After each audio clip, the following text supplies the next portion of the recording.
بھلا اس دن کیا حال ہوگا جب ہم ہر امت میں سے احوال بتانے والے کو بلائیں گے اور تم کو اے نبی صلی اللہ علیہ وآلہ وسلم ان لوگوں کا حال بتانے کو بطور گواہ طلب کریں گے۔ اس روز کافر اور پیغمبر کے نافرمان آرزو کریں گے کہ کاش ان کو دھسا کر زمین برابر کر دی جاتی،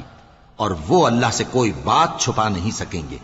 مومنو، جب تم نشے کی حالت میں ہو تو جب تک ان الفاظ کو جو منہ سے کہو سمجھنے نہ لگو نماز کے پاس نہ جاؤ،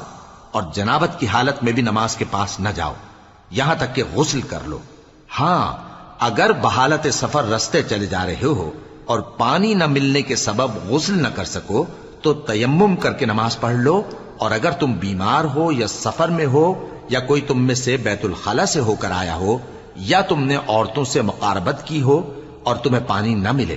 تو پاک مٹی لو اور منہ اور ہاتھوں کا مسح کر کے تیمم کر لو، بے شک اللہ معاف کرنے والا ہے، بخشنے والا ہے۔ بھلا تم نے ان لوگوں کو نہیں دیکھا جن کو کتاب سے حصہ دیا گیا تھا کہ وہ گمراہی کو خریدتے ہیں اور چاہتے ہیں کہ تم بھی رستے سے بھٹک جاؤ،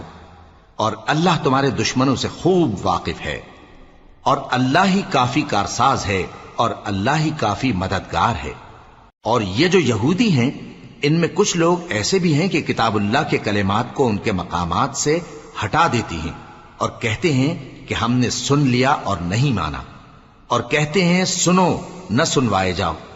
اور زبان کو مروڑ کر اور دین میں طعن کی راہ سے تم سے گفتگو کے وقت راعینا کہتی ہیں، اور اگر یوں کہتے کہ ہم نے سن لیا اور مان لیا اور صرف اسمع اور راعینا کی جگہ انظرنا کہتے تو ان کے حق میں بہتر ہوتا اور بات بھی بہت درست ہوتی، لیکن اللہ نے ان کے کفر کے سبب ان پر لعنت کر رکھی ہے تو یہ کچھ تھوڑے ہی ایمان لاتی ہیں۔ اے کتاب والو، قبل اس کے کہ ہم کچھ چہروں کو مٹا دیں اور پھر ان کی پیٹھ کی طرف پھیر دیں یا ان پر اس طرح لعنت کریں جس طرح ہفتے والوں پر لعنت کی تھی، ہماری نازل فرمائی ہوئی کتاب پر جو تمہاری کتاب کی بھی تصدیق کرتی ہے ایمان لے آؤ، اور اللہ نے جو حکم فرمایا سو سمجھ لو کہ ہو چکا۔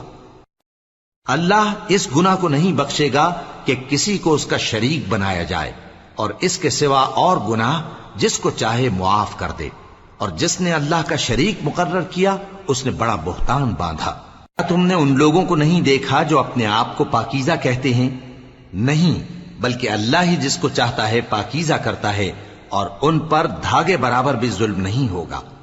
دیکھو یہ اللہ پر کیسا جھوٹ طوفان باندھتے ہیں، اور یہی کھلا گناہ کافی ہے۔